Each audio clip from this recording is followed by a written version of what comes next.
Assalamualaikum warahmatullahi wabarakatuh. Salam dan bahagia Bapak Ibu Guru Penggerak. Saya Siti Anggita Agustinani, calon guru penggerak angkatan 9 dari Kabupaten Pandeglang. Pada kesempatan kali ini saya akan memaparkan aksi nyata modul 1.4 tentang budaya positif. Latar belakang tindakan aksi nyata ini adalah siswa yang tidak suka peraturan dan anggapan siswa bahwa jika melanggar peraturan akan mendapatkan hukuman yang cenderung akan mempermalukan dirinya. Tujuan aksi nyata pada modul 1.4 budaya positif ini adalah yang pertama, menciptakan murid yang merdeka dan disiplin diri yang kuat melalui nilai-nilai yang murid yakini. Yang kedua, menumbuhkan budaya positif di sekolah dengan meyakini nilai-nilai kebijakan universal. Tolak ukur pada kegiatan aksi nyata 1.4 budaya positif ini adalah yang pertama, terbentuknya keyakinan kelas melalui kegiatan kesepakatan kelas yang dilakukan oleh wali kelas dan siswa. Dan yang kedua adalah siswa mampu menerapkan dan menjalankan keyakinan kelas yang telah dibuat. Lini masa tindakan aksi nyata modul 1.4 tentang budaya positif yang pertama, menghadap kepala sekolah untuk menjelaskan pentingnya penanaman budaya positif dan keyakinan kelas di sekolah, serta meminta izin untuk mendiseminasikan bersama rekan-rekan guru. Yang kedua, guru berkolaborasi dengan guru penggerak angkatan 6 di sekolah untuk bersama-sama melaksanakan diseminasi budaya positif di sekolah. Yang ketiga, guru mengumpulkan rekan-rekan guru untuk melakukan diseminasi pemahaman materi budaya positif, terutama materi keyakinan kelas dan segitiga restitusi. Dan yang keempat, guru berkoordinasi dan berkolaborasi dengan wali kelas untuk membuat keyakinan kelas di kelas masing-masing. Dan yang kelima, guru memantau, merefleksi, dan mengevaluasi keyakinan kelas yang telah dibuat.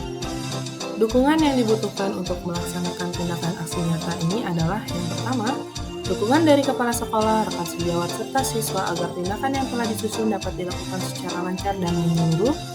Yang kedua, sarana dan prasarana untuk menumbuhkan budaya positif di sekolah. Dan yang ketiga adalah kolaborasi dengan orang tua dalam melakukan budaya positif di rumah. Berikut ini merupakan kegiatan diseminasi di sekolah mengenai mewujudkan budaya positif di lingkungan sekolah yang berpihak kepada murid.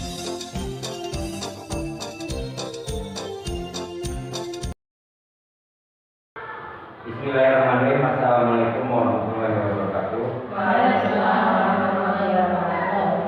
Alhamdulillah wa syukurillah wa ni'matillah wa la quwwata illa billah wa bihi nasta'in. Yang terhormat Bapak Kepala Sekolah SDN Jalan 2, yang terhormat Ibu Bapak Dewan Guru SDN Jalan 2. Alhamdulillah dalam kesempatan ini kita bisa berkumpul dalam satu acara tentang implementasi salah satu kegiatan pendidikan calon guru penggerak, salah satunya yaitu budaya positif. Untuk materi atau pemaparan apa sih budaya positif, insya Allah akan disampaikan secara detail oleh CGP kita, yaitu Ibu Siti Anggita. Nah, untuk yang pertama dalam kegiatan ini, alangkah baiknya kita dengarkan pemaparan sedikit sepatah kata dari Bapak Kepala Sekolah untuk apa sih dukungannya gitu dari kepala sekolah. Untuk lebih jelasnya saya persilakan Bapak Kepala Sekolah Bapak Sufian SPD. Tempat dan waktu dipersilakan. Alhamdulillah wa syukurillah wa ni'matillah. Bismillahirrahmanirrahim. Rabbi shrah li sadri wa yassir li amri wa hlul 'uqdatam min lisani yafqahu qawli. Amma ba'du. Pertama kita pada bersyukur kepada Allah Subhanahu wa taala yang alhamdulillah untuk kalau tidak salah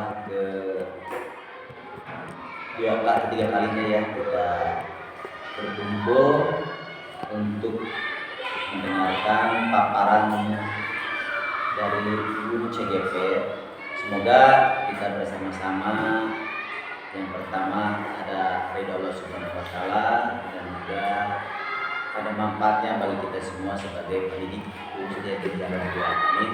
Amin. Amin. Salawat dan salam semoga tercurah kepada kita Muhammad Sallallahu alaihi wasallam. Bapak, Ibu, guru yang saya hormati dan yang saya banggakan, tidak banyak yang saya sampaikan dalam sambutan kegiatan Guru CGP tentang budaya positif. Yang pertama, saya ucapkan terima kasih kepada Bu Haji yang telah memfasilitasi kami untuk bersama-sama menuntut ilmu, ya, mencari ilmu, mencari tahu sedikitnya apa sih CGP itu. Mudah-mudahan kita semua nanti setelah ada paparan artinya ada hijrah atau inovasi ke hal yang lebih baik. Bapak Ibu yang saya hormati, saya batasi waktu. Yang pertama saya himbau saja, hanya mengharapkan dengan kegiatan Guru CGP di Jalan 2 ini, saya ucapkan sungguh keberuntungan bagi kita semua, ya, bagi SD Jalan 2 yang alhamdulillah ada yang satu CGP, yang dua udah. Itu adalah satu keberuntungan, satu permasalahan yang bagi guru-guru yang belum CGP bisa bertanya, bisa menuntut ilmu kepada beliau. Harapan saya itu seperti itu. Kita jangan diam, jangan hanya mengisi waktu seperti ini aja, tapi kita harus ada outputnya gitu nantinya. Dan juga saya harapkan juga kepada CGP yang ada di sini, jangan hanya ketika seperti ini aja, tapi kita seterusnya harus ada imbas kepada kami, terutama pada guru-guru yang ada di dalam dua, supaya setidaknya apa yang kemarin diharapkan oleh Korwil itu sedikitnya kita bisa berubah. Di antaranya kompetensi guru yang harus dimiliki itu mungkin 12 sebenarnya. Di antaranya secuil saja kita mengajar, jangan tidak bawa apa-apa kelas. Setidaknya mungkin bawa buku, bawa catatan-catatan, bawa RPP yang lainnya. Jangan sekelas hanya bawa kantong kosong. Jadi lihat sekarang sudah banyak kita lihat perbedaan guru waktu kurikulum zaman dahulu sampai sekarang, bedanya seperti kemarin sudah disebutkan, ya. Kalau guru K13 hanya membawa laptop. Kalau guru IKM yang dibawa itu banyak, contohnya laptop, Infocus, atau yang lainnya, pengeras suara. Saya kemarin pantesan Bu Haji Agi setiap ke kelas membawa apa tuh yang di kardus itu, bukan Infocus, pengeras suara. Saya tanya lagi teman, pantesan Bu Haji Agi kemarin setiap kelas membawa salah gitu. Oh seperti itu. Jadi mudah-mudahan nih kepada guru-guru yang belum seperti Bu Ani, ya kita sedikit paling tidak kita mensupport Bu Haji Agi, dan juga jangan sampai kita merasa merasa tidak senang gitu. Bahkan harapan saya sungguh luar biasa, kita sangat senang, suatu anugerah bagi kita semua. Ya, yang saya rasakan kepada ibu bapak dan guru sudah mulai, terutama IT ya, dengan adanya guru CGP, IT yang dimiliki oleh guru SD Jalan 2 sudah setidaknya menguasai. Nah, saya harapkan yang belum terbuka hatinya untuk menguasai IT ya sedikitlah, mudah-mudahan ada hidayah dari Allah Subhanahu Wa Taala untuk merubah, untuk memiliki, untuk ingin menjadi tahu apa itu si IT. Mungkin itu saja harapan saya. Semoga kegiatan ini yang pertama ada ridho Allah Subhanahu Wa Taala, yang kedua ada manfaatnya bagi kita, dan juga kepada hati ini. Jangan ragu, jangan sungkan untuk memaparkan hal-hal yang positif untuk kami semua. Bersama-sama kita bacakan Bismillah. Semoga ada dari Allah Subhanahu Wa Taala. Bismillahirrahmanirrahim. Saya tutup. Wabillahi taufiq wal hidayah. Wassalamualaikum warahmatullahi wabarakatuh.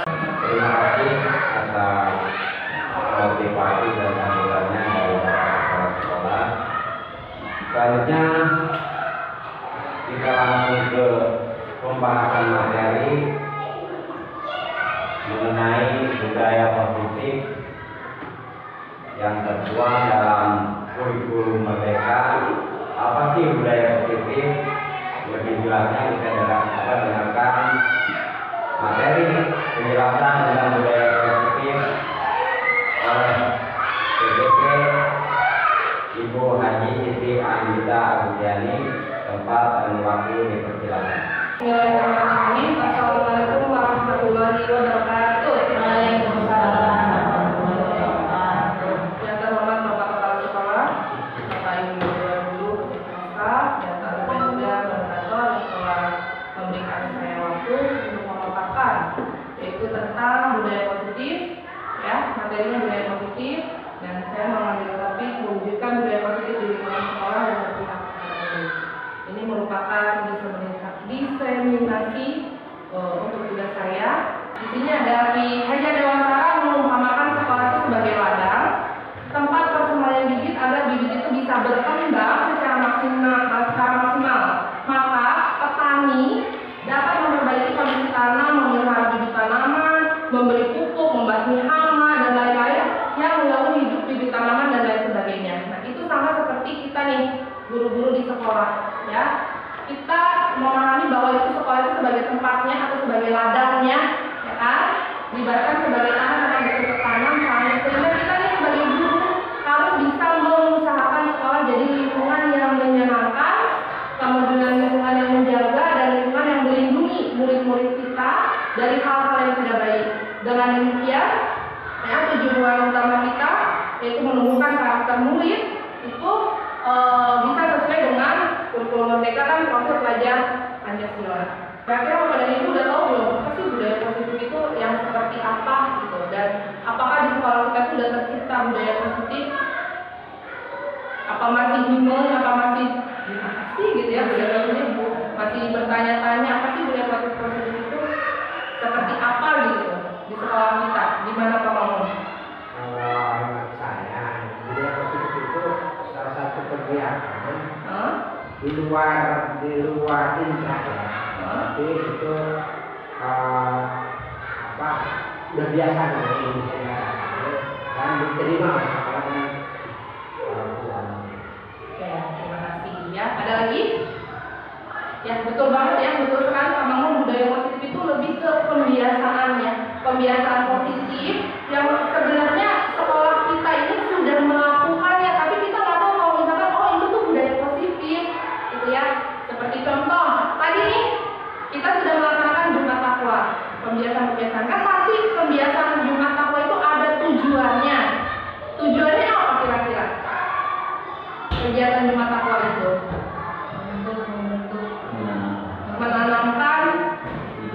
menanamkan apa? Anak itu biar lebih suka ya, lebih suka baik ya kan, seperti itu ya. Apakah di sekolah kita sudah tercipta budaya positif? Sudah, tapi kita belum sadar ya. Belum sadar dengan upacara pembiasaan, upacara bendera setiap hari Senin itu juga sama. Sebenarnya kita sudah secara tidak langsung menerapkan budaya positif, tapi kita ini masih belum sadar gitu kan. Oh, ternyata kita tuh sudah loh menerapkan budaya positif. Jadi budaya itu apa sih? Jadi budaya itu dari kata bahasa Sanskerta bentuk jamak dari budi yang berarti budi atau akal. Kemudian ada lagi dari bahasa Inggris kultur, ya. Kemudian dari bahasa Latin itu color yang berarti mengolah atau mengerjakan. Dan budaya juga itu artinya adalah pola hidup atau cara hidup yang terus-menerus berkembang pada sekelompok orang dan diteruskan pada generasi berikutnya. Ya kan? Sama seperti budaya kalau misalkan di lingkungan ini, di lingkungan kita kan di lingkungan Cicadas kemarin kalau mengundang bikin apa namanya dongdang. Nah, kalau saya karena dari Cilegon bukan dongdang namanya, tapi panjang. Nah itu kan budaya ya, diturunkan menurun. Tapi itu kan budaya yang ada di lingkungan itu ya, di lingkungan masyarakat. Tapi di lingkungan sekolah kita pasti punya budaya yang berbeda dengan lingkungan sekolah yang lain gitu, antara misalkan di Cicadas, SD Cicadas sama SD tetangga kita pasti beda budayanya. Kita lanjut. Nah, budaya positif di sekolah itu apa sih? Nah, budaya positif di sekolah itu adalah nilai-nilai, keyakinan-keyakinan, dan kebiasaan-kebiasaan di sekolah yang berpihak pada siswa dan dapat berkembang menjadi pribadi yang kritis, penuh hormat, dan bertanggung jawab. Ini nilai-nilai kritis, penuh hormat, dan bertanggung jawab itu hanya salah satunya. Pastinya dari kebiasaan-kebiasaan budaya positif di sekolah itu ingin menunjukkan nilai-nilai yang lainnya. Kalau ini yang saya sebutkan ini hanya sebagiannya, kritis, hormat, tanggung jawab, ada lagi keadilan, dan ada nilai kebajikan yang lain. Nanti kita bahas tentang nilai-nilai kebajikan ya. Nilai-nilai keyakinan dan kebiasaan-kebiasaan. Mungkin yang sudah kita lakukan hanya kebiasaan-kebiasaannya saja, tapi kita belum menerapkan nilai-nilai apa dan keyakinan-keyakinan apa yang berpihak kepada murid. Belum kita terapkan yang seperti itu. Tapi kalau kebiasaan-kebiasaan baiknya sudah kita terapkan. Seperti di sekolah kita tiap hari Selasa ada Selasa bersih. Kan anak itu cuma tahunya hari Selasa bersih, bebersih.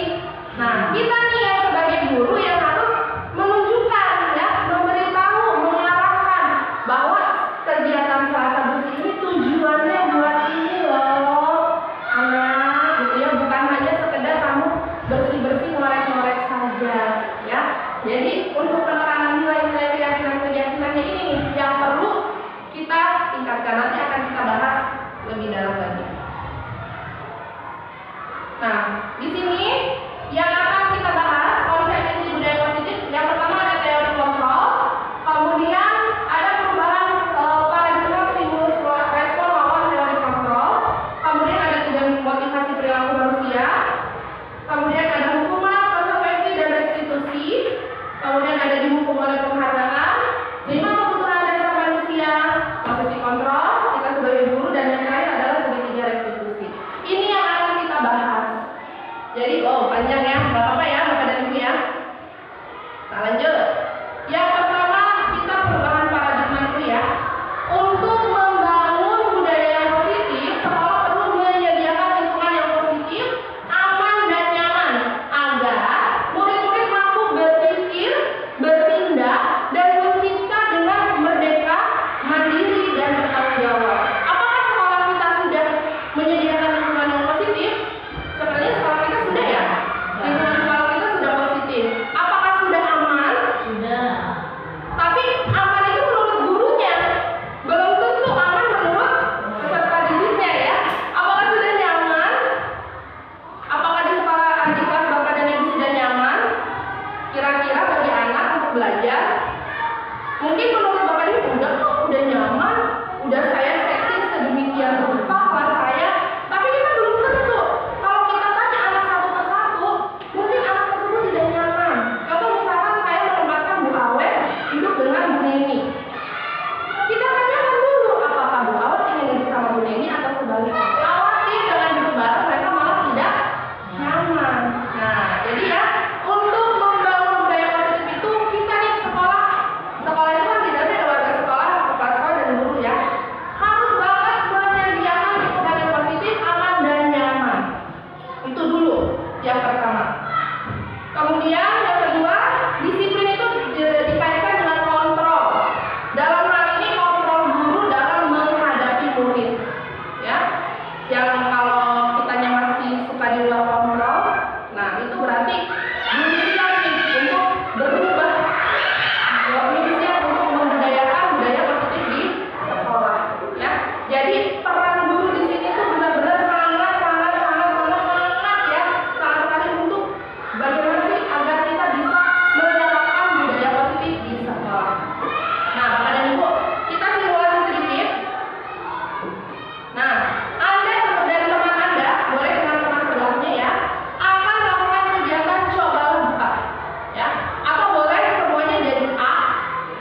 yang A, saya yang jadi yang B.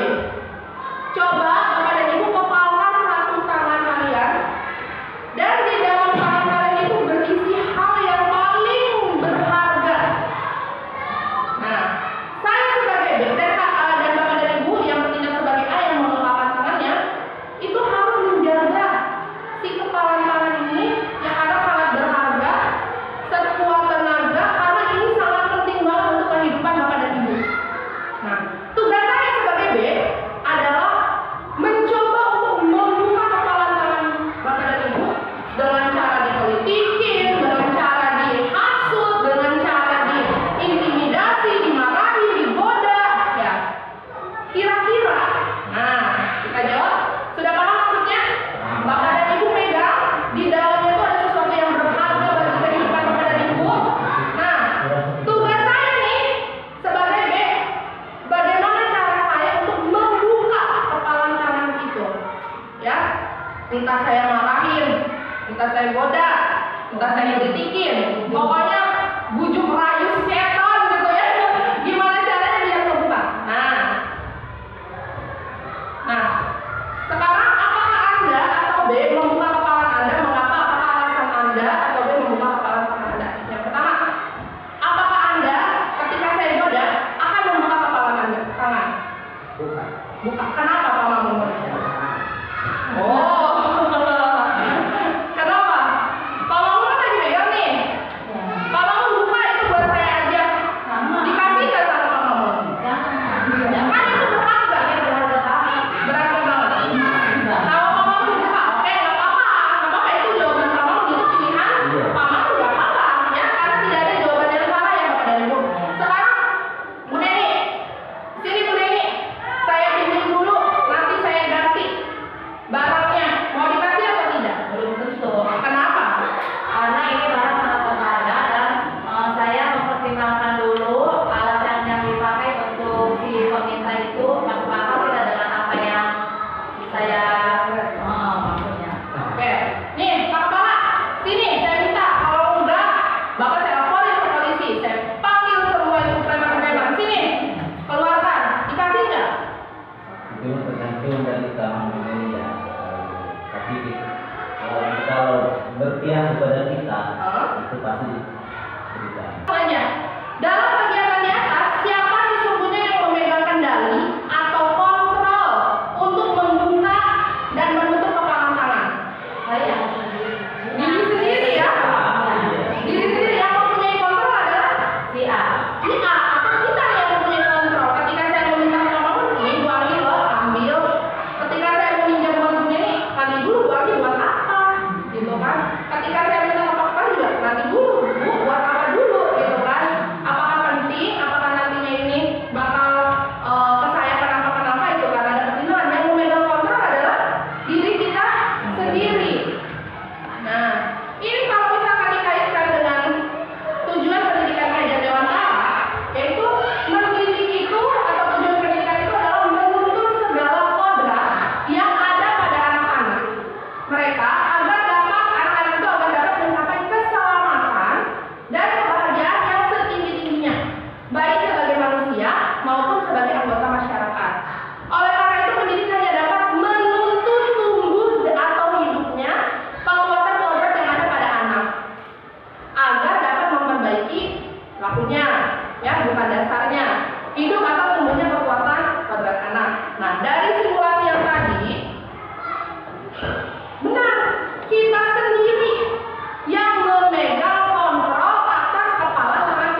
Jangan sampai nih di kelas anak yang nakal, anak yang ini susah Bu dibilanginnya. Bukan susah, tapi memang ternyata yang memegang kontrol atas mereka, atas dirinya adalah diri mereka sendiri. Mau kita ucap aji apa mau kita kayak kalau dalam dirinya tidak mau berubah, ya tidak akan bisa dipaksakan.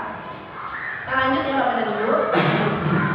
Nah, perubahan teori paradigma teori kontrol dari Dr. William Glasser dalam bukunya Kontrol Teori. Jadi ada ilusi guru mengontrol murid, kemudian yang kedua ada ilusi bahwa kritik dan membuat orang merasa bersalah dapat menguatkan karakter, ilusi bahwa semua penguatan positif efektif dan bermanfaat, ilusi bahwa orang dewasa memiliki hak untuk memaksa. Miskonsepsi tentang makna kontrol. Yang pertama, ilusi guru mengontrol murid. Pada dasarnya kita tidak dapat memaksa murid untuk berbuat sesuatu jikalau murid itu memilih untuk tidak melakukannya. Ya, jadi nanti sekarang di kelas ibu bapak kalau misalkan murid tersebut tidak mau, jangan dipaksa. Ternyata itu hanya ilusi bahwa guru itu dapat mengontrol murid. Karena yang dapat mengontrol si anak itu adalah diri mereka sendiri. Kalau kita kan kasih tahu murid itu adalah rangsangan atau stimulus dari luar. Ayo kamu bisa, ayo semangat, itu kan hanya dari luar. Tapi kalau dalam hatinya belum tergerak, tidak akan mereka bergerak gitu loh. Ya. Kemudian walaupun tampaknya guru sedang mengontrol murid, hal demikian terjadi karena murid sedang mengizinkan dirinya dikontrol. Contoh kemarin kita meminta Ica, ayo kamu lomba, kamu pasti bisa. Kok bisa sih Ica mau? Berarti dirinya sedang mengizinkan dikontrol oleh kepala sekolah, dikontrol sama Bu Ani, dikontrol sama Bu Neni. Mengizinkan dalam dirinya, ya. Hal demikian terjadi karena murid sedang mengizinkan dirinya dikontrol. Saat itu bentuk kontrol guru menjadi kebutuhan dasar yang dipilih murid tersebut. Teori kontrol menyatakan bahwa semua perilaku memiliki tujuan, termasuk terhadap perilaku yang tidak disukai. Misal Ica sebenarnya nggak suka nih lomba-lomba, tapi karena dia sedang membuka dirinya, dia mau ikut lomba. Tapi kita nggak tahu kan dalam hatinya mungkin sebenarnya mah malas, ya, dengan alasan-alasan muntah lah, ya kan, mabuk lah, mual lah, ya itu mungkin kan sebenarnya hatinya mah nggak mau, tapi ketika kita kontrol dia terbuka, oke Bu, saya ikut gitu kan. Kemudian ilusi bahwa semua kekuatan positif, efektif dan bermanfaat, ya. Penguatan positif atau bujukan adalah bentuk-bentuk kontrol. Ayo Bu Soleha, pasti bisa. Ayo ikut CGP. Itu ilusi sebenarnya Bu Soleha. Balik lagi, tidak bisa memaksakan. Saya sebagai CGP dan Pak Heran sebagai yang sudah lulus guru penggerak juga, walaupun sudah dengan bujuk rayu, ya, walaupun sudah penguatan positif, ini nanti ke depannya ABCD, tapi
berbeda, betul?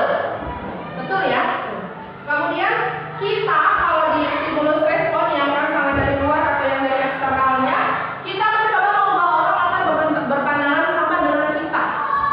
Sedangkan menurut teori kontrol, kita berusaha memahami pandangan orang lain tentang dunia.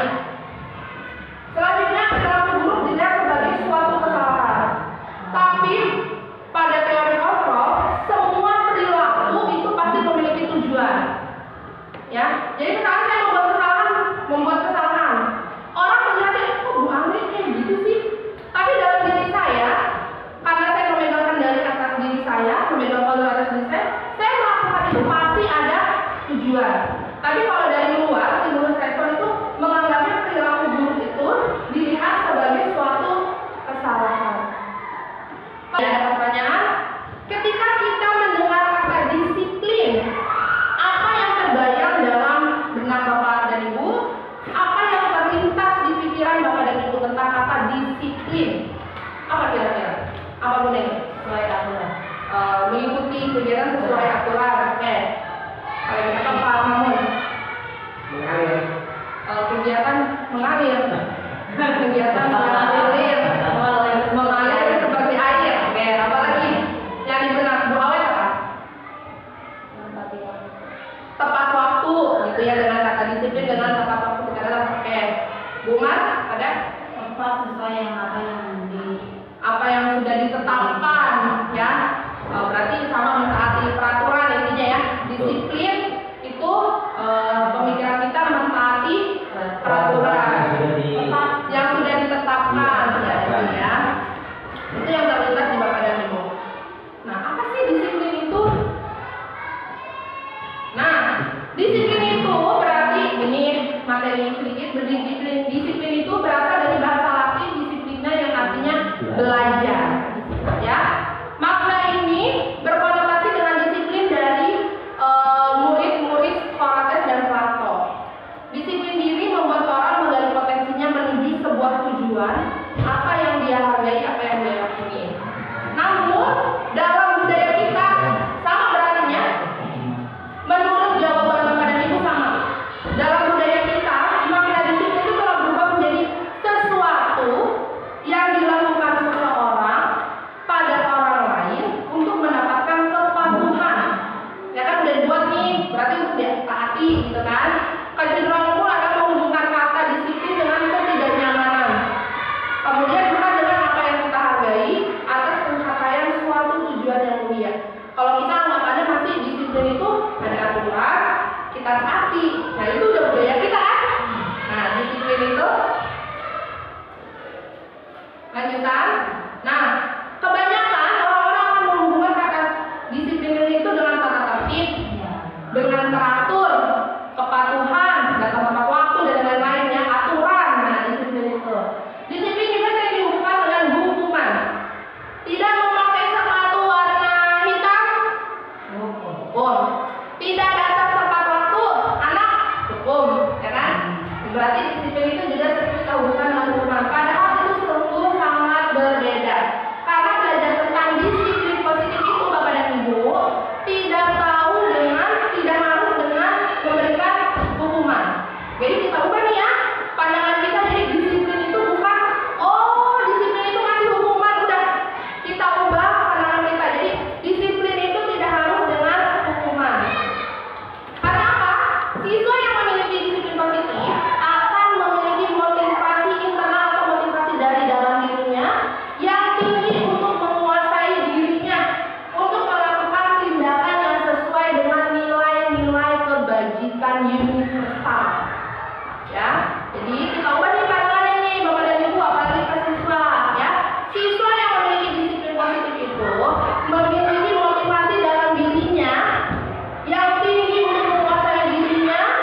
tujuan.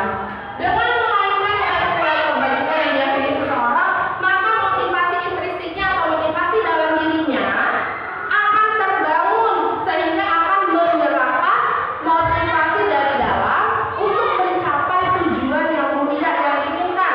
Bukan nilai kebajikan institusi atau organisasi yang sekarang lagi digaung-gaungkan ya, yaitu profil pelajar Pancasila. Ada beriman dan bertakwa kepada Tuhan yang Esa, berakhlak mulia, beriman, gotong royong, mandiri, kreatif dan bernalar kritis. Nah, itu yang profil pelajar Pancasila. Ada banyak nilai-nilai kebajikan. Ada dari institusi Ibu Primary Years Program, ada toleransi, rasa hormat, integritas, mandiri, menghargai, antusias, empati, keingin-tahuan, kreatif, kerjasama, percaya diri, komitmen, banyak nilai-nilai kebajikan itu. Kemudian ada dari institusi mana nih? Keterampilan hidup seperti dapat dipercaya, lurus hati, pendengar yang aktif, tidak merendahkan orang lain, memberikan yang terbaik dari diri. Terus ada the seven essential virtues, ada empati, suara hati, kontrol diri, rasa hormat, kebaikan, toleransi, keadilan, ya macam-macam. Maka ini nilai-nilai kebajikan sebagai bahan diskusi kita. Sebagai seorang guru, saat Bapak dan Ibu hadir di kelas tepat waktu, motivasi apa sih yang mendasari tindakan Bapak dan Ibu? Apakah karena takut dimarahin sama Pak Kepala? Karena Pak Kepala kita masuk ke jalan-jalan meriksa tiap kelas? Apa karena apa namanya? Apa karena ya pengen aja masuk gitu kan? Apa karena kasihan ke murid atau gimana? Kira-kira motivasi Bapak dan Ibu masuk ke kelas tepat waktu itu apa? Satu-satu beritanya. Satu-satu ini ditanya ya. Pak Tariman, motivasi Bapak masuk ke kelas tepat waktu berapa? Takut anak terbengkalai kalau Takut anak terbengkalai, apalagi Pak Tariman ngajarnya kelas rendah, kelas 2. Kalau Pak Mamun, Nanti ada sugesti stimulus kerangsangan sehingga kita ini berkewajiban dan berguna anak menjadi lebih efektif. jadi dalam diri Pak Mamun tuh udah ada rasa saya tuh berkewajiban untuk masuk kelas tepat waktu agar anak itu termotivasi gitu ya Pak Mamun ya. Oke, kalau Pak Kepala enggak, Pak Kepala mah yang nitip satu-satu ke kelas. Kalau Bu Soleha, Motivasi saya masuk kelas. bingung jawabnya. Intinya tadi kayak pesan sih supaya anak itu tidak terbengkalai, terus juga anak itu supaya semangat. Supaya semangat. Kita masuk tepat waktu. Ya, kalau Bu Mar, apunten Ibu. Awas. Emang ini juga udah kewajiban kita ya. Intinya supaya itu ya anak-anak kita supaya menyambut kita dengan senang gitu loh tepat waktu. Kalau Bu Neni, Kalau saya menganggap pekerjaan itu adalah amanah. Jadi kalau amanah yang Allah berikan kepada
sebagai teladan bagi murid-murid, karena Bapak dan Ibu percaya tindakan Bapak dan Ibu sebagai guru oleh murid-murid akan dicontoh oleh murid-murid. Ya, benar sekali ya. Itu artinya motivasi Bapak dan Ibu adalah menghargai nilai-nilai yang dimiliki diri sendiri. Alhamdulillah ya, semuanya guru-guru kita, warga sekolah kita dari Cijarang 2 sudah menghargai nilai-nilai diri sendiri atau memiliki motivasi dari dalam ya untuk apa? Untuk menghargai waktu, menghargai diri sendiri sebagai teladan bagi murid-murid.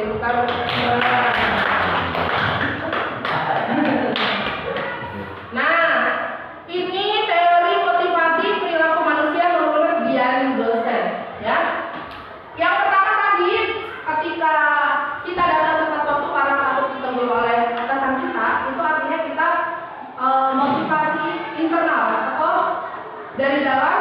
Jadi kalau misalkan saya datangnya telat, apa sih yang akan terjadi kalau kepala sekolah bakal marah? Ya itu motivasi dari dalam. Kemudian kalau untuk motivasi mendapatkan imbalan dari orang lain, apa yang akan saya dapatkan apabila saya melakukannya? Oh, kalau saya datang tepat waktu, masuk tepat waktu ke kelas, saya pasti bakal dikasih penghargaan.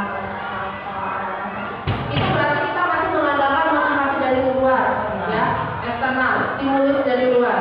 Tapi apabila kita melaksanakan motivasi, melaksanakan masuk ke kelas karena ingin mencontohkan kepada siswa, gitu kan, menjadi teladan kepada siswa, menghargai waktu, artinya Bapak dan Ibu memiliki motivasi internal, yaitu menghargai diri sendiri, ya.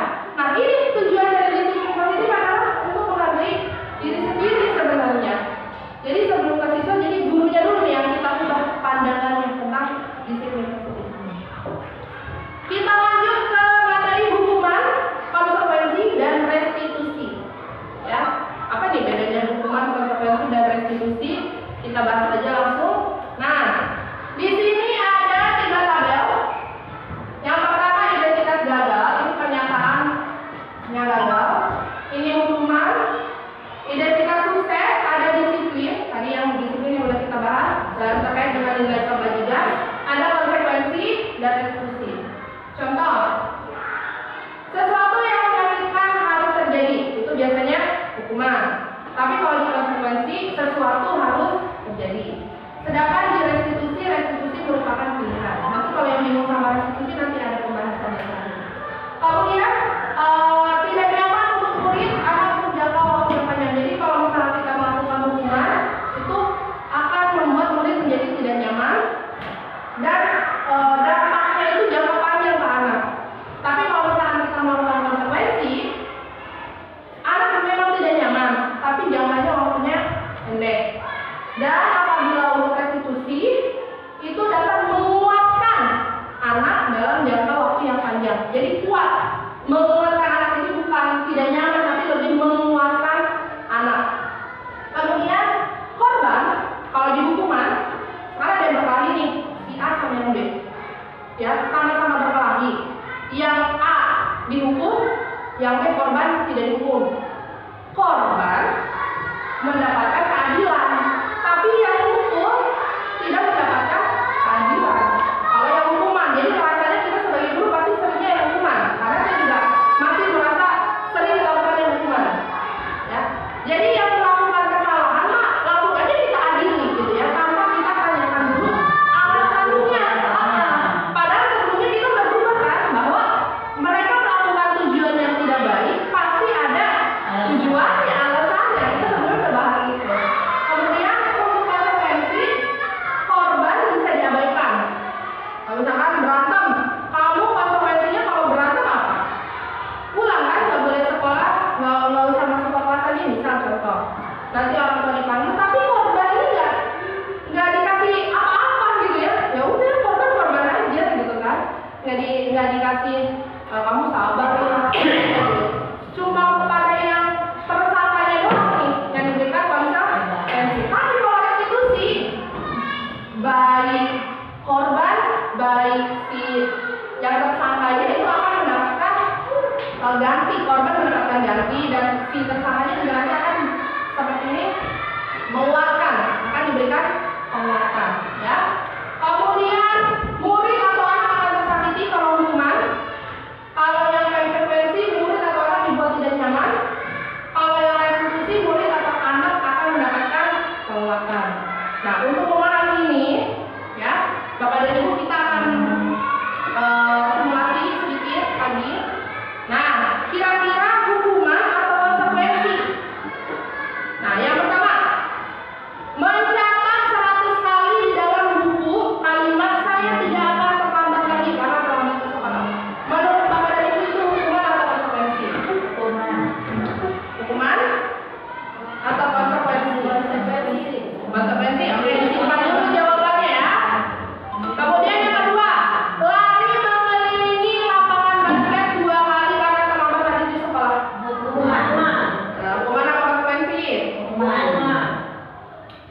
Hukuman atau konsekuensi?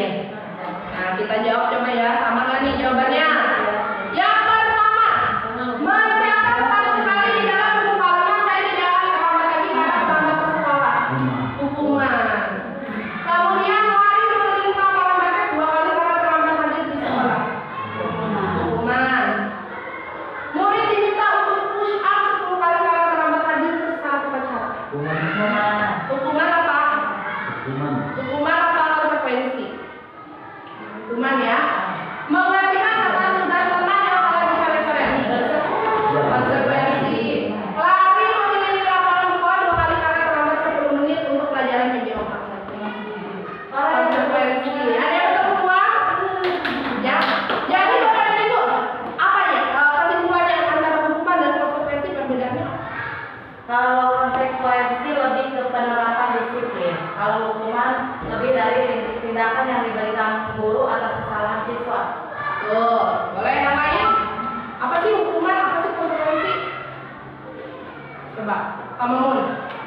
Kalau hukuman, apa kalau konsekuensi? Konsekuensi itu kita udah ada kesepakatan. Betul. Ada yang sesuai. Kalau hukuman di luar kesepakatan dia melakukan sesuatu yang Misal, Ya, betul banget ya. Terima kasih Bu Neti sama kamu. Kalau hukuman itu biasanya kita lebih ke berpihak spontan, ya. Anak datang berdiri kamu di depan, gitu kan? Nah itu lebih ke hukuman. Tapi kalau misalnya konsekuensi anak telat ketika berdoa misal, kalau yang gurunya masih mendapatkan hukuman, berdiri kamu sampai selesai pelajaran gitu kan ya, atau sampai nanti istirahat. Tapi kalau yang mendapatkan konsekuensi kan pasti sebelumnya sudah ada MOU lah, udah ada. Kalau misalnya telah masuk gitu kan, udah bahas sendiri. Nah berarti udah konsekuensinya gitu ya. Makanya kalau konsekuensi sifatnya netral, kalau mengubah biasanya sifatnya menyakitkan, ya kan? Karena kayak contohnya mencatat 100 kali di dalam buku kalimat, faedahnya apa? Tujuannya apa? Yang ada siswa malah apa ya? Tertekan, marah, kesel gitu kan? Kemudian lari mengelilingi lapangan basket 2 kali karena terlambat. Kok di sini lari lapangan basket 2 kali karena terlambat ke sekolah hukuman, sedangkan ketika pelajaran PJOK konsekuensi? Kira-kira kenapa? Kalau yang ini kan yang di lapangan basket ketika hadir di sekolah kan nggak ada apa namanya aturan, maksudnya kita belum ada nih aturan kalau misalkan telat ke sekolah harusnya udah ada kalau telat konsekuensinya apa gitu kan. Kalau misalkan lari lapangan basket kan tidak apa ya, tidak relevan dari telat harus lari lapangan basket. Tapi kalau misalkan yang mengelilingi lapangan sekolah 2 kali karena terlambat 10 menit pelajaran PJOK, mungkin 10 menit yang sudah dilakukan guru PJOK sudah pemanasan gitu kan. Sedangkan yang baru datang ketika langsung masuk inti yang ada membuat badan mereka nantinya malah pada sakit karena PJOK biasanya pemanasan dulu.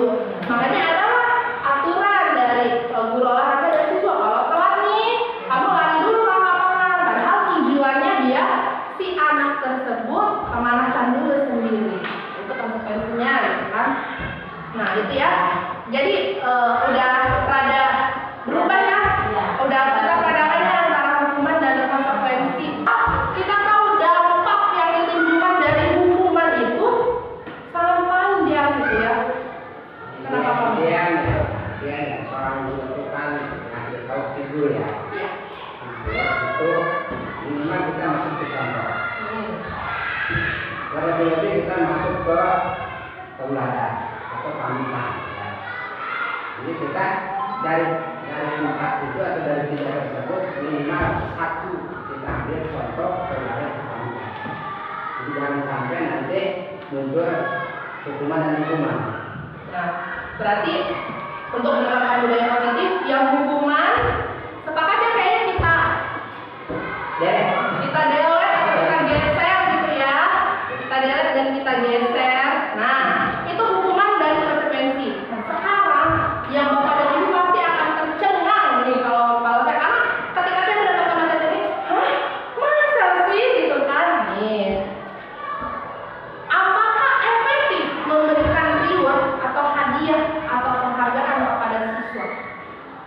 efektif. Menurut Pak Mahmud? Efektif. Efektif. Nah, menurut Bu Saleha? Efektif. Bu Awen? Efektif nggak memberikan reward, hadiah atau penghargaan kepada siswa? Justru boleh. Jadi yang berprestasi apa yang menang? Kan pastinya Enggak. kalau reward hadiah prestasi ya. Hmm. Yang kita cerna itu dari sekian pelatihan dan pelatihan itu dominannya yang saya berdoa itu tidak terkonsentrasi di bidang ini, khususnya penanganan. Jadi anak itu kalau memang dibanyakin dulu senang, tapi kalau dibanyakin dibuat, Jadi, nah kita bahas nih. Ini saya juga ketika mendapat materi, ternyata gitu ya. Dan semoga Bapak dan Ibu juga, oh Harus kembali kita efek. nah, ternyata untuk reward dan penghargaan itu ada pengaruhnya, jangka pendek dan jangka panjangnya. Nah, penghargaan efektif jika kita menginginkan seseorang melakukan sesuatu yang kita inginkan. Tapi itu pengaruhnya hanya dalam jangka waktu yang pendek. Kemudian jika kita menggunakan penghargaan lagi dan lagi, maka orang tersebut akan bergantung pada penghargaan yang diberikan serta kehilangan motivasi dari dalamnya. Jadi, Jadwal. kecanduan, ya. Jika kita mendapatkan penghargaan untuk melakukan sesuatu yang baik, selain kita senantiasa berharap mendapatkan penghargaan tersebut lagi, kita pun menjadi tidak menyadari bahwa tindakan baik yang kita lakukan. Jadi kita nggak bakalan tahu nih, apalagi anak, bahwa sebenarnya kita tuh lagi ngajarin perbuatan yang baik. Tapi anak mikirnya kalau saya melakukan ini, saya dapat hadiah dari bu guru. Tercengang. Jadi saya salah ya begini. Kelas 3 cung ya, pokoknya yang hafal mulai dari 1 sampai 7. Sekarang mau dikasih hadiah 10.000. Ada yang enggak 1 sampai 6 ya. Itu enggak boleh ya? Boleh,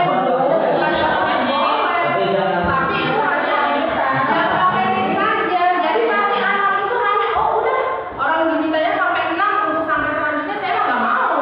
Yang nggak dapat hadiah. Jangan jalan-jalan gitu ya. Jadi motivasinya dia untuk bisa, contoh perkalian. Anak bisa perkalian itu bukan karena pengen hafal, bukan, tapi kata Bu Andi, kalau saya hafal perkalian akan dikasih uang 10.000, gitu kan? Kalau udah ada yang dapat 10.000, ya udah, jadi kan udah nggak mau ngapalin lagi perkalian selanjutnya.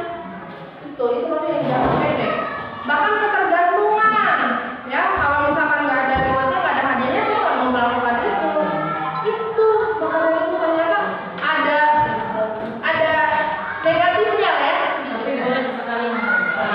Penghargaan itu tidak efektif. Kenapa? Suatu penghargaan adalah suatu benda atau peristiwa yang diinginkan, yang dibuat dengan persyaratan. Kamu dapat ini kalau ini, ya. Hanya jika Anda melakukan hal ini, maka Anda akan mendapatkan penghargaan yang diinginkan. Hafal juz di juz 30 kamu bakal dapat. Jadi bukan dari motivasi dalam dirinya untuk menghafal, gitu kan, untuk menghafal.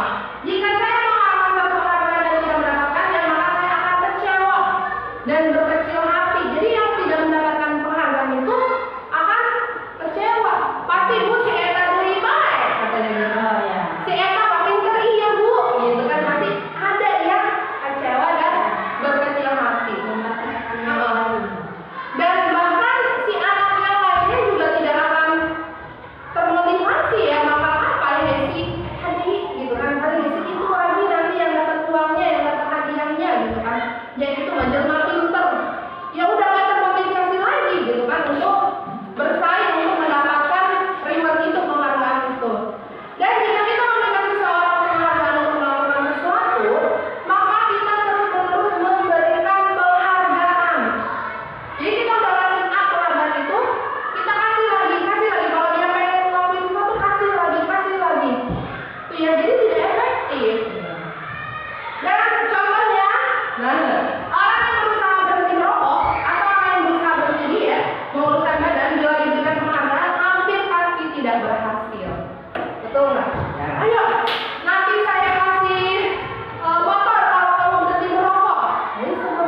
gitu kan. Saya mah ngerokok aja, motor mah punya aja gitu kan. Jadi nggak ada ininya ya, tidak efektif gitu kan.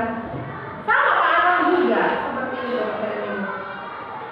Penghargaan dapat merusak hubungan.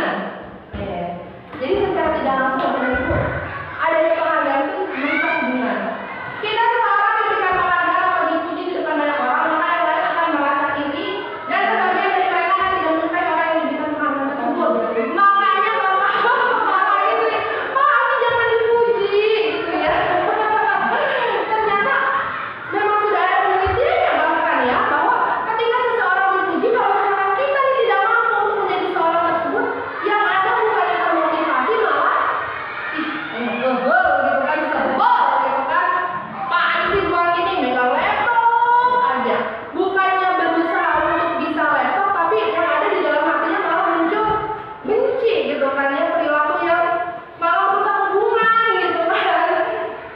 Kemudian kalau bagi muridnya, jika seorang guru sering memberikan penghargaan kepada murid-muridnya, besar kemungkinan murid-muridnya termotivasi hanya untuk menyenangkan gurunya. Mereka tidak akan bersikap jujur kepada guru tersebut. Nyelesain tugas karena ayo anak-anak yang selesai tugasnya akan dikasih uang, akan dikasih permen. Akhirnya selesai lah. Ternyata biar gurunya senang. Oh, jadi gurunya beranggapan nih gara-gara dikasih penghargaan si anak-anak tuh termotivasi gitu kan. Padahal dengan penghargaan itu menciptakan persaingan di kelas. Ya, dan persaingan tersebut menciptakan kecemasan. Ya, jadi antar teman tuh jadi malah bersaing tidak sehat. Dan yang terakhir, mereka percaya bahwa yang tidak dapat penghargaan ini, mereka percaya mereka tidak memiliki kesempatan untuk mendapatkan penghargaan, akan berhenti mencoba. Jadi yang gak dapat penghargaan tuh, ya udah, pasti si Eta yang dapat, pasti si A yang dapat, si B yang pintar yang dapat, si C ini pasti yang dipilih sama Pak Mahmud, pasti yang jadi pemimpin si Eta geri gitu kan. Jadi ya udah, tidak mau mencoba. Kita diskusi. Nah, kenapa sih harus keyakinan kelas? Kenapa tidak peraturan kelas? Bapak dan Ibu bisa dilihat di sebelah sana, di belakang ini sama boy ada keyakinan kelas, sedangkan di sini ada aturan kelas. Ya. Ini akan saya bacakan dulu yang aturan kelas. Aturan kelas Bu Ari. Yang pertama, datang kelas tepat waktu. Yang kedua, pakai kelas dilakukan lebih awal. Yang ketiga, wajib memakai seragam sesuai ketentuan seragam sekolah. Yang keempat, dilarang bermain di dalam kelas waktu jam pelajaran. Yang kelima, berperilaku sopan santun dan saling menghargai satu sama lain. Ini aturan kelas. Dan yang itu keyakinan kelas. Keyakinan kelas adalah yang pertama, kelas rapi dan bersih. Yang kedua, semua warga kelas berbuat baik, sopan santun dan saling tolong menolong. Kira-kira apa sih kenapa harus keyakinan kelas dan kenapa tidak aturan kelas? Karena kalau keyakinan kelas masih sudah ada dalam hati siswa, sudah tertanam, dan juga mungkin sudah melakukan rapat kecil antara ibu guru dan siswa. Kalau aturan kelas itu sesuatu yang harus dipatuhi, mau nggak mau, berarti mungkin ada sesuatu kayak gitu. Oh benar Bu Leha, benar ya. Yang lain apakah sependapat dengan Bu Leha? Sependapat ya. Kalau aturan itu kan lebih ke yang harus kita patuhi dan mengikat ya. Kalau keyakinan kan sudah muncul dari diri sendiri ya. Jadi kalau aturan itu karena mengikat biasanya ada kata-kata yang tidak boleh, dilarang gitu kan. Tapi kalau keyakinan itu lebih ke kelas rapi dan bersih. Berarti kan yakin bahwa gimana caranya siswa ini bisa mendapatkan nilai atau keyakinan kelas rapi dan bersih. Kemudian semua warga kelas berbuat baik, sopan santun dan saling tolong menolong. Itu berarti kan sudah keyakinan dari dalam dirinya bahwa bagaimana nih cara menciptakan suasana kelas yang semua warga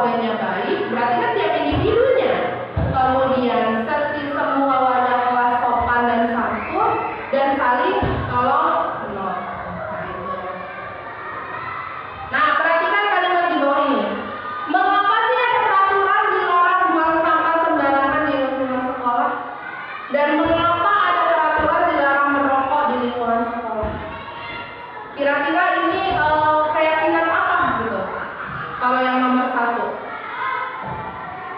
Kenapa sih ada peraturan dilarang buang sampah sembarangan di lingkungan sekolah? Supaya sekolah bersih. Sekolah bersih ya, berarti kebersihan gitu kan keyakinannya. Terus kenapa sih ada peraturan dilarang merokok di lingkungan sekolah? Supaya sekolah sehat. Supaya sekolahnya sehat ya, bebas asap. Lebih ke keyakinan bahwa kalau misalnya merokok di lingkungan sekolah menyebabkan polusi dan mengganggu pernapasan berhubungan dengan kesehatan. Berarti peraturan merokok itu meyakini bahwa hubungannya dengan nilai kesehatan. Betul banget, Bu. Nah, keyakinan nilai-nilai kebersihan yang tadi buang sampah sembarangan dan kesehatan, nah itu yang kita sebut sebagai keyakinan kita nih, ya. Keyakinan itu apa? Nilai-nilai kebajikan universal yang disepakati. Jadi tadi benar Bu Sarah, ketika untuk menentukan keyakinan itu perlu disepakati oleh seluruh warga sekolah. Kalau misalkan aturan apa sih? Wah, itu mah udah dibikin sama gurunya gitu kan, bahwa Bu Anggi tidak memperbolehkan ribut di kelas, artinya gurunya yang bikin untuk ditaati oleh siswa. Kalau keyakinan itu siswa dan guru atau warga kelas bersama-sama merumuskan keyakinan kelasnya, ya. Nilai kebajikan universal yang disepakati secara tersirat dan tersurat lepas dari latar belakang, suku, negara, bahasa maupun agama.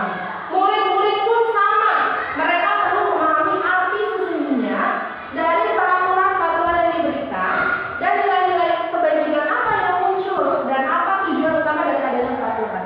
Jadi ini pun tidak salah Bapak dan Ibu, cuma lebih baik kita ubah menjadi keyakinan kelas.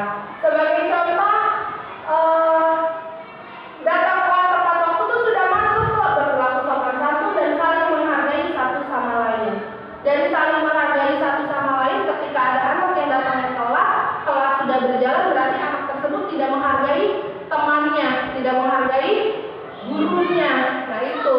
Jadi kenapa sih nggak aturan aja?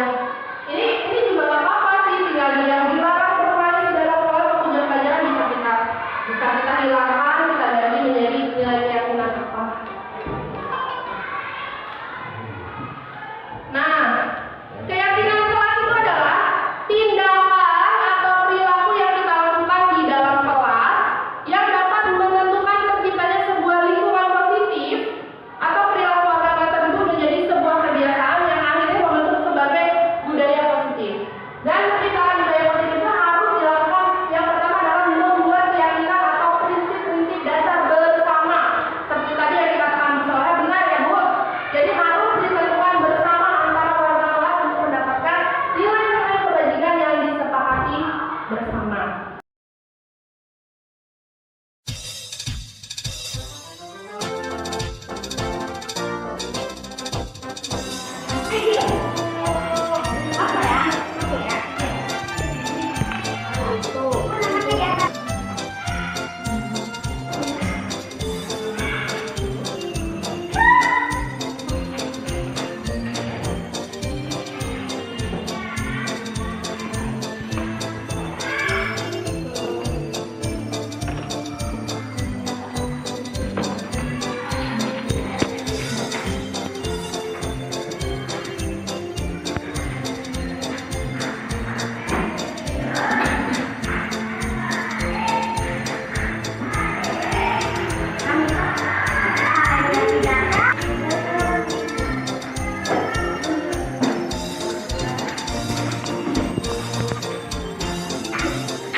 Di dalam kotak atau A?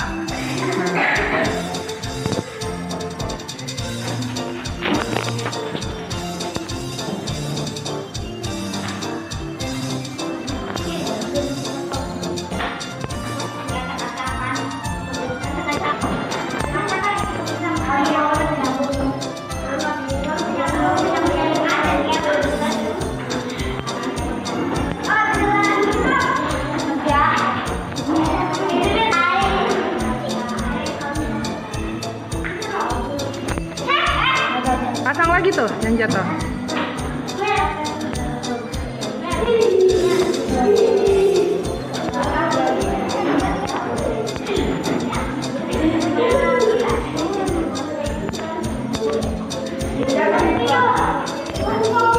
Kenapa diambil lagi ya? Boleh sedikit, Bu. Nggak apa-apa.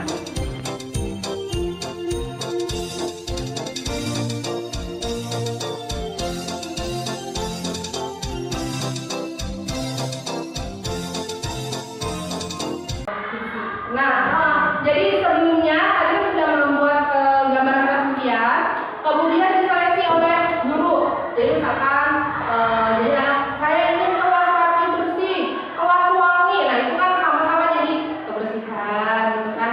Kemudian tidak ada yang jawab tidak berkelahi antar teman, datang ke sekolahnya tepat waktu, gitu. Dikelompokkan jadi satu, maka setelah dikelompokkan jadilah keyakinan kelas yang sudah ditempel di belakangnya budaya sama proyek ini. Ya setelah ini kan setelah saya seleksi, muncullah keyakinan kelas 6. Yang pertama kelas rapi dan bersih, dan yang kedua semua warga kelas berbuat baik, sopan santun dan saling tolong menolong. Ini adalah keyakinan kelas 6. Nah, kebutuhan dasar manusia bukan hanya anak kita juga manusia ya Bapak dan Ibu ya. Nah, ada yang pertama survival, itu di tengah itu adalah bertahan hidup. Kemudian ada penguasaan, power. Kemudian ada freedom, hidup bebas, kebebasan. Ada fun, kesenangan, dan ada belonging atau dicintai, disayangi. Ini adalah 5 kebutuhan dasar manusia. Kita manusia, kita memiliki 5 kebutuhan dasar ini. Dan anak pun sama, Bapak dan Ibu memiliki 5 kebutuhan dasar ini. Dan setiap kebutuhan dasar manusia itu berbeda-beda. Ya, kita berusaha memahami fenomena lain tentang dunia dan setiap orang memiliki gambaran yang berbeda. Jadi contohnya gini, menurut saya kebutuhan cinta dan kasih sayang saya itu cukup keluarga saya ada di samping saya gitu kan. Itu kebutuhan saya untuk memenuhi kebutuhan dicintai gitu kan, disayangi. Tapi mungkin menurut Pak Sarikan kebutuhan kasih sayang saya yang penting saya sudah memberikan yang terbaik untuk anak-anak saya gitu kan, memberikan uang atau apa. Nah, jadi kita nggak boleh nih menjudge atau Pak Sarikan, masa kebutuhan kasih sayang Pak Sarikan seperti itu gitu kan. Tidak boleh, karena setiap kebutuhan manusia itu berbeda-beda ya. Tuh. Dan anak pun sama. Kebutuhan dasar anak pun berbeda-beda ya. Ada balik lagi ke lingkungannya Bapak dan Ibu. Kita lihat lagi lingkungan keluarganya. Ya, kok anak ini belajarnya enjoy. Oh ternyata mereka anak tersebut keluarganya lengkap gitu kan. Tapi anak si B keluarganya tidak lengkap. Berarti kan yang A mah kebutuhan kasih sayang yang sudah terpenuhi. Kalau yang si B mah kebutuhan kasih sayangnya karena keluarganya tidak lengkap atau keluarganya itu adalah keluarga sambung, berantem terus dan lain-lain, berarti kan dia tidak punya kebutuhan kasih sayang. Ada kan siswa kita yang mintanya dipeluk aja, mungkin kebutuhan akan kasih sayangnya tidak tercukupi. Ada anak kita yang kerjaannya nangis aja, ya. Mungkin ketika di rumahnya kita tidak tahu yang terjadi di rumahnya itu seperti apa, dibawalah oleh anak sekolah. Jadi dia melampiaskan agar kebutuhannya terpenuhi, ya. Jadi Bapak dan Ibu sama, saya juga masih sama-sama kita belajar, ya, untuk memenuhi kebutuhan. Apalagi siswa saya 20, berarti saya harus tahu nih kebutuhan apa saja yang mereka butuhkan, ya. Ikut mereka seperti itu Bapak dan Ibu. Nah, 5 kebutuhan dasar manusia. Yang pertama ada survival atau bertahan hidup. Kebutuhan bersifat fisiologis untuk bertahan hidup, misalkan kesehatan, rumah, makanan. Kemudian cinta dan kasih sayang, belonging, kebutuhan untuk memberi dan menerima kasih sayang, dan kebutuhan untuk merasa menjadi bagian dari suatu kelompok. Kemudian ada kekuasaan, power, setelah ini meliputi keinginan untuk dianggap berharga. Kemudian bisa membuat perbedaan, bisa membuat pencapaian, kompeten, diakui dan dihormati. Ya, nih saya lebih Cijarang 2 itu harus memiliki kebutuhan power gitu kan, makanya saya suka bangga banget gitu kan, karena pengen diakui lah istilahnya, jadi power kita. Kemudian kebebasan freedom, ya, kebutuhan akan kemandirian, otonomi dan memiliki pilihan dan mampu mengendalikan arah hidup seseorang nih. Biasanya anak ini seringnya yang bebas ini, freedom. dan anak pengen ngerjain soalnya sambil lari-lari apa itu, berarti ternyata kebutuhan mereka yang dipenuhi yang freedomnya, yang kebebasannya. Kemudian kesenangan, fun, kebutuhan untuk mencari kesenangan, bermain dan tertawa. Jadi kalau anak-anak ibu di kelas suka jahil, suka tertawa, mungkin ya kebutuhan dia tuh pengen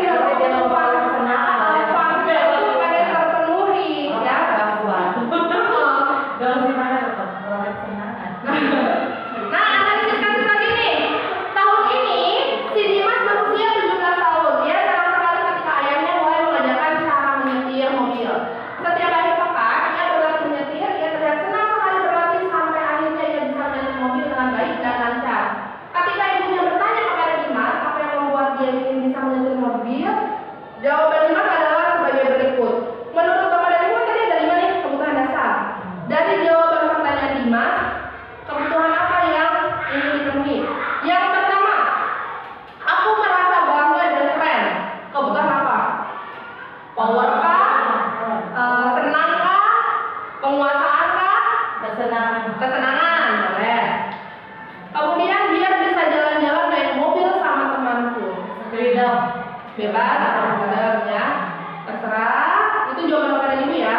Kemudian menyetir mobil itu seru. Kebutuhan apa? Kesenangan ya. Kita lihat benar nggak jawabannya?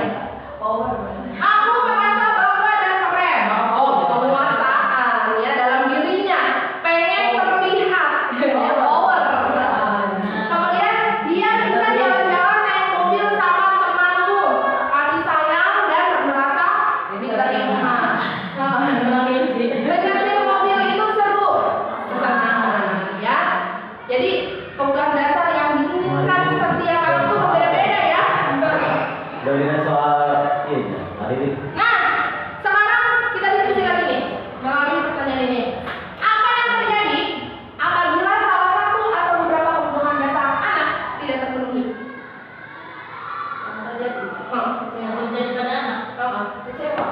Kecewa pasti ya. Soalnya kita juga kalau misalkan kecewa gitu. Saya juga kayak gitu kan. Berarti setelah saya mempelajari materi ini, oh kebutuhan saya itu akan rasa power tidak terpenuhi gitu kan. Kecewa gitu ya. Sama anak juga kecewa ya. Nah, ketika seseorang murid melakukan sesuatu perbuatan yang bertentangan dengan nilai-nilai kebajikan atau melanggar peraturan, hal itu sebenarnya dikarenakan mereka gagal memenuhi kebutuhan dasar mereka. Jadi kalau misalkan si Maher ya, anak soleh kita itu, misalkan si Maher itu, oh, Masya Allah banget sih Bu, Bapak ini gimana? Kata Bu Awet sebagai guru kelas satunya, kok dengkul amat, nakal amat, ini amat, oh segala yang negatif muncul. Itu ternyata karena mereka, si anak itu gagal memenuhi kebutuhan dasar mereka yang 5 itu.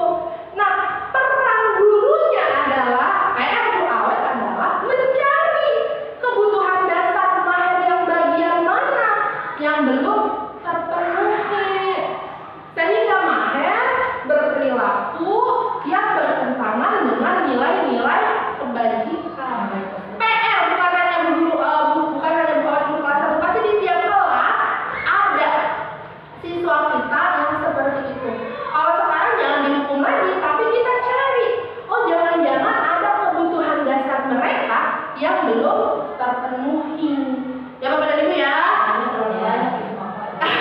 5 positif orang sebagai guru nih. Yang pertama, sebagai penghukum. Ini aku banget, aku sebelum mendapatkan materi ini, aku ini ya, penghukum. Yang kedua, membuat orang merasa bersalah. Saya banget saya. Yang ketiga, sebagai teman, sering. Biasanya guru laki-laki, guru olahraga nih, pendekatannya ke siswa sebagai teman. Sebagai pemantau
membuat alasan-alasan untuk menunjukkan, ayolah bantu ibu, ya, ibu mau supervisi sama kepala sekolah. Nanti kamu gini ya, oke? Nah, itu sebagai teman. Kemudian sebagai pemantau kita hanya menghitung dan mengukur, ya, observasi anaknya kita hitung, kita ukur. Nah, kalau sebagai manajer kita mengajukan pertanyaan-pertanyaan, itu yang guru berkata. Guru berbuat. Kalau yang berkata sebagai penghukum, awas kamu kalau kamu tidak melakukannya, kamu tidak nurut sama guru sambil telunjuknya main ya, awas kamu tidak naik kelas gitu kan. Tapi kalau misalkan yang pembuat merasa bersalah, kamu harusnya tahu ibu udah capek bikin soal ini, kenapa kamu nggak bisa jawabnya, ngomongnya halus, tapi ke siswanya jadi sedih bersalah gara-gara aku ibu lagi marah gitu kan. Ayolah lakukan demi ibu. Nah, kalau sebagai pemantau, kenapa gitu kan? Apa peraturan sekolah kita gitu kan? Kenapa pakai sepatunya putih bukan hitam? Tapi kalau sebagai manajer, apa yang kita yakini, kemudian apa yang bisa kamu kerjakan untuk memperbaiki masalah ini? Kamu memecahkan kelas bunga, apa yang bisa kamu lakukan untuk menyelesaikan masalah kelas bunga itu kayak ini? Oh bu, saya ganti. Nah, ini sebagai manajer ya, PR banget nih Bapak dan Ibu, supaya kita bisa mengontrol diri sebagai manajer.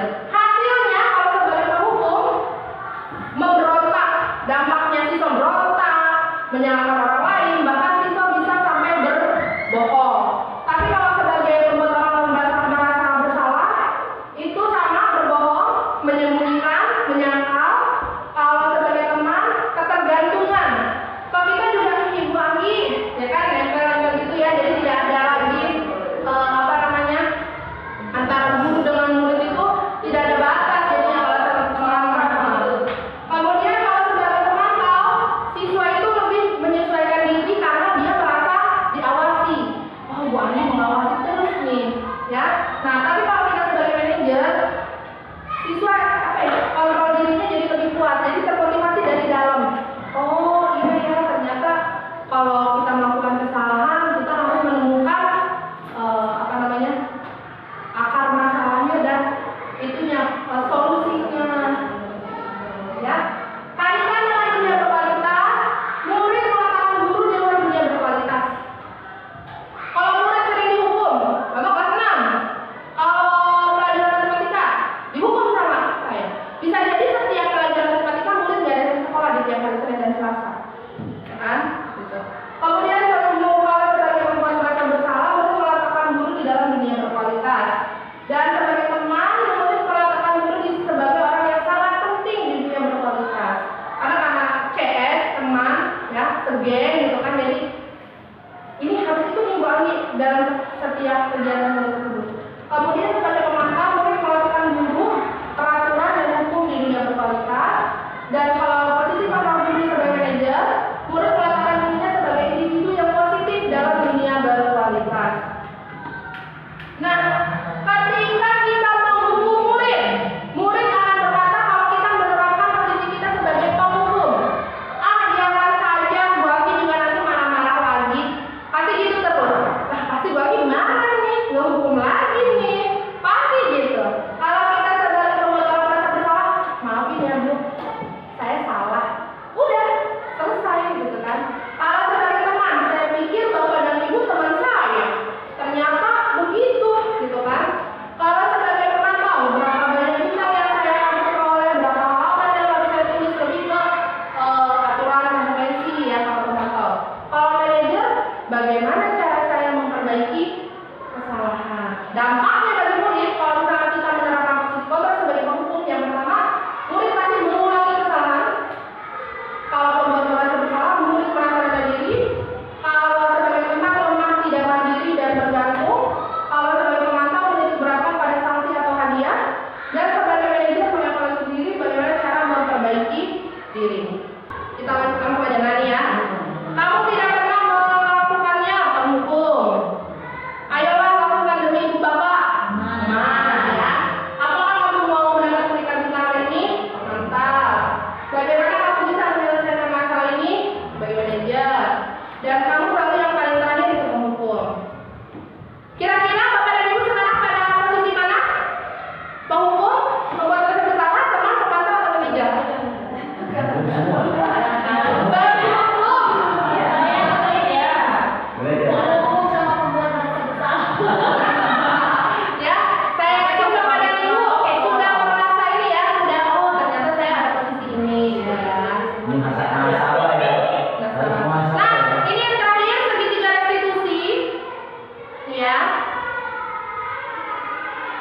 Segitiga restitusi adalah tahapan untuk memudahkan para guru, orang tua, dalam menyelesaikan proses untuk menyiapkan siswa untuk melakukan restitusi. Biasanya kalau sudah melakukan segitiga restitusi, posisi kontrol kita sebagai guru sudah ke manajer.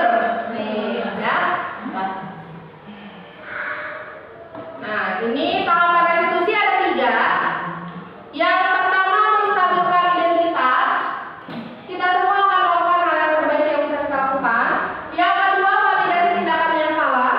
Semua perilaku memiliki alasan. Dan yang ketiga, menanyakan keyakinan. Karena kita semua memiliki motivasi internal. Nah, Bapak dan Ibu bisa melihat tayangan saya mendemonstrasikan kepada siswa saya, yaitu mendemonstrasikan tahapan restitusi ini untuk menyelesaikan permasalahan.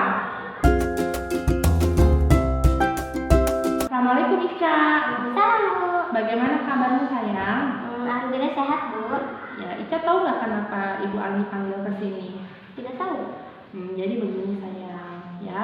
Ibu merasa akhir-akhir ini Ica tuh kurang bersemangat di kelas, dan Ica juga mudah mengantuk di kelas, dan Ibu juga dapat laporan dari teman Ica kalau kemarin ketika Ibu sedang izin rapat dinas dan Ibu memberikan tugas, Ica tugasnya tidak selesai dan Ica malah tertidur di kelas. Apa benar Ica tertidur di kelas? Benar Bu, Ica ngantuk soalnya. Oh begitu, ya udah tidak apa-apa. Di sini Ibu tidak akan membahas siapa yang salah, karena manusia itu tidak ada yang sempurna. Ibu juga pernah melakukan kesalahan. Nah, Ica, Ibu yakin pasti Ica punya alasan kenapa Ica sampai mengantuk dan tertidur di kelas. Iya Bu, karena akhir-akhir ini Ica suka sekali menonton televisi sampai malam. Sampai jam berapa? Sampai jam 11. Jam 11 malam? Iya Bu. Baiklah. Sekarang Ibu mau tanya deh ke Ica. Ica ingat nggak keyakinan kelas yang udah kita sepakati?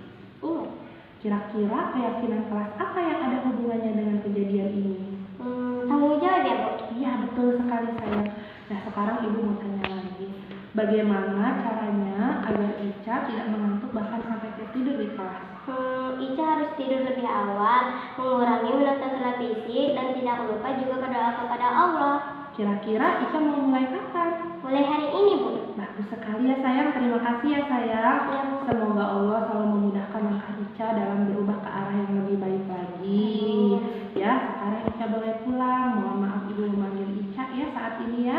Iya Bu. Terima kasih ya Ica. Ya, Bu. Assalamualaikum. Waalaikumsalam.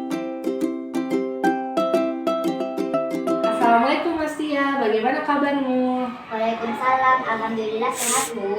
Mas Tia sayang, apakah kamu tahu kenapa Ibu panggil sekarang? Tidak Bu. Jadi begini sayang, Ibu mendapatkan laporan dari teman kamu, katanya saat mengerjakan ulangan kemarin, kamu mencontoh pekerjaan temanmu, apakah benar? Benar Bu, selain saya bingung, saya mencontek kepada Ratna. Oh seperti itu, baiklah. Di sini Ibu tidak akan membahas siapa yang salah, karena manusia tidak ada yang sempurna. Ibu juga pernah kok melakukan kesalahan. Mas Tia, Ibu yakin kamu pasti punya alasan kenapa sampai mencontek pekerjaan temanmu.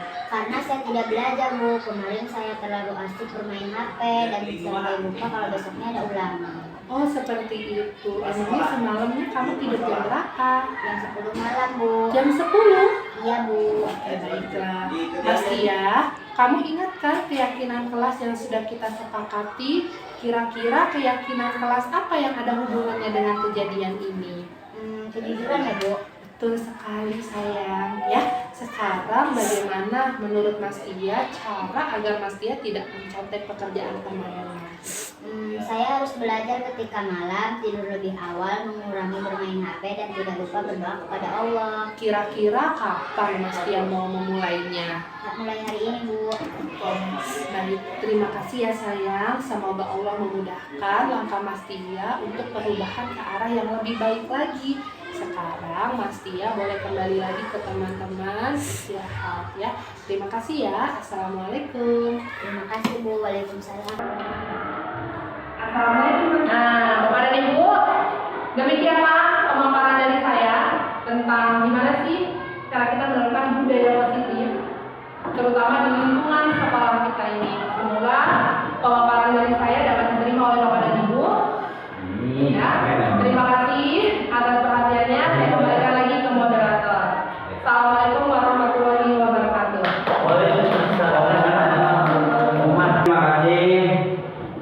Bu Andi yang sudah memaparkan secara detail apa sih budaya positif dalam kurikulum Merdeka yang diterapkan di kurikulum Merdeka seperti yang sudah dipaparkan oleh Bu Andi. Dari Bu Nini, silakan Bu. Pertanyaan pertama apa? Apakah ada pertanyaan? Satu pertanyaan aja Ya, dulu. silakan. Mepet waktunya. Ya, silakan. Ini sebenarnya bukan bersifat pertanyaan, tapi ini bersifat sharing ya, dan mohon masukannya kepada rekan-rekan semua. Ini tadi seperti pembahasan menjadi tadi ya, bahwa sekuat apapun kita memotivasi, tapi ujung-ujungnya pemegang kontrol itu ada pada diri siswa masing-masing ya. Begitupun kasus yang saya alami di kelas saya sudah berusaha misalkan dengan berbagai cara untuk memotivasi seseorang anak itu yang semangat belajarnya sangat-sangat rendah gitu. Istilahnya nggak ada kemauan untuk belajar gitu ya. Tapi sejauh ini belum berhasil. Jadi mohon sharingnya kepada teman-teman, hanya mungkin yang belum saya lakukan adalah melihat keadaan keluarganya itu belum sempat saya lakukan ya. Jadi mohon ke teman-teman semua agar memberikan masukannya cara apa yang kira-kira efektif mengatasi permasalahan di kelas saya itu. Terima kasih. Tempat dan waktu silakan Bu Andi untuk diklarifikasi. Ini mengenai saya juga. Silakan Bu Andi. Terima kasih Bapak saya dari Bu Nini. Tadi Bu Nini mengatakan bahwa saya itu memiliki siswa di kelas, tapi siswa tersebut tidak sudah saya berikan motivasi dari luar, motivasi eksternal dari luar, tapi tidak merubah atau tidak motivasi dalam diri siswa itu tidak berubah. Tapi sebenarnya tadi Bu Nini sudah menjawab pertanyaan Bu Nini sendiri, yaitu saya belum melakukan kunjungan langsung ke orang tuanya, ke rumahnya. Karena apa? Karena lingkungan pertama yang paling mendasari itu kan adanya perilaku di sekolah, adanya motivasi dari dalam itu adalah lingkungan rumahnya terlebih dahulu.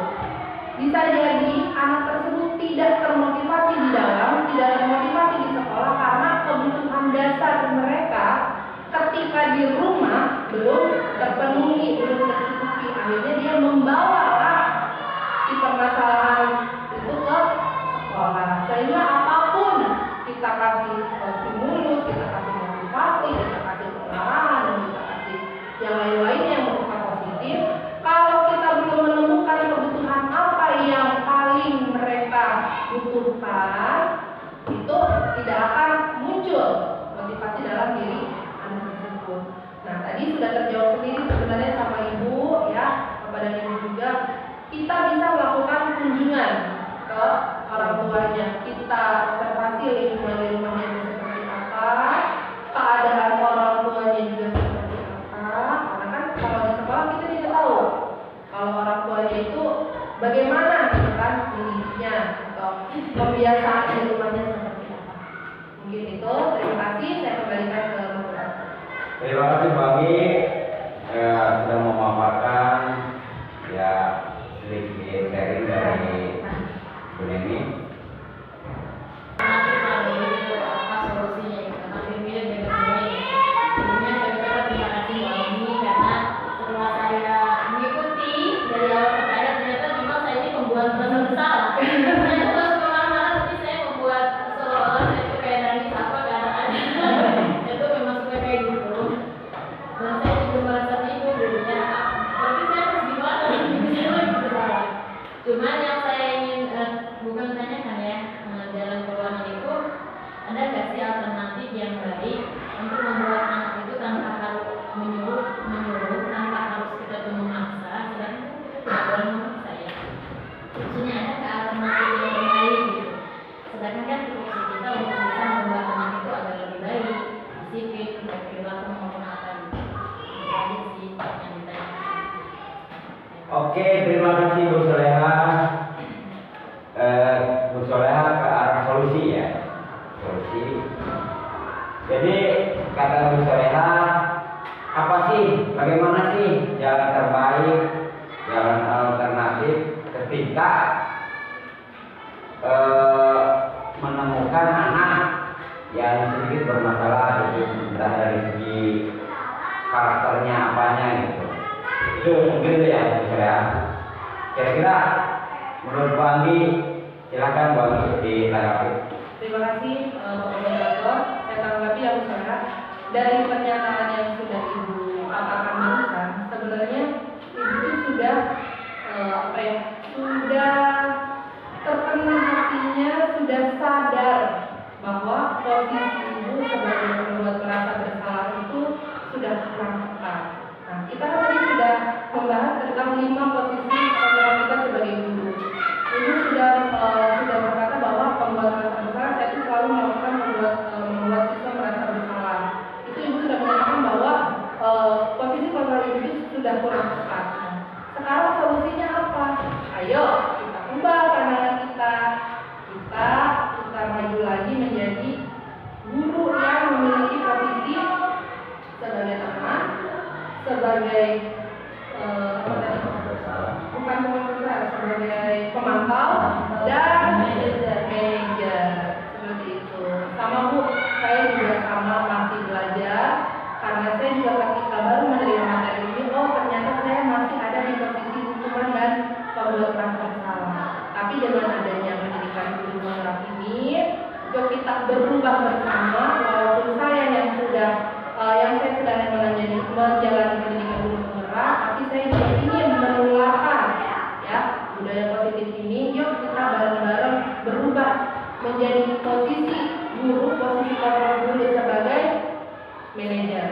Ya kalau misalkan belum bisa, ya kita pelan-pelan beralih ke teman, pemantau, baru ke manajer. Kita pelan-pelan bersama-sama berubah ke arah yang lebih baik, ke arah yang berpihak kepada siswa. Bu, kita bukan merubah, tapi menuntun, ya, bukan merubah. Karena kalau merubah itu sudah balik lagi ke kontrol dirinya, kontrol diri anaknya. Kita bukan merubah. Kalau merubah kan berarti motivasi dari luar ya. Jadi yang udah ditanyakan udah ngasih ini, udah ngasih motivasi positif, udah intinya udah memberikan segala-galanya, tapi itu motivasi dari luar. Tapi kita menuntun anak ke arah yang lebih baik untuk menemukan minat dan bakatnya, untuk meningkatkan potensinya seperti itu. Mungkin itu saya kembalikan lagi ke moderator. Terima kasih Bu Anggi atas pemaparannya. Terima kasih semuanya. Gimana nih tutupnya? Tutupnya. Terima kasih semuanya dan terima kasih Bu Anggi, terima kasih Pak Kepala. Bu Anggi telah memaparkan, Pak Kepala sudah mendukung acara ini. Rekan-rekan juga sama. Terima kasih semuanya.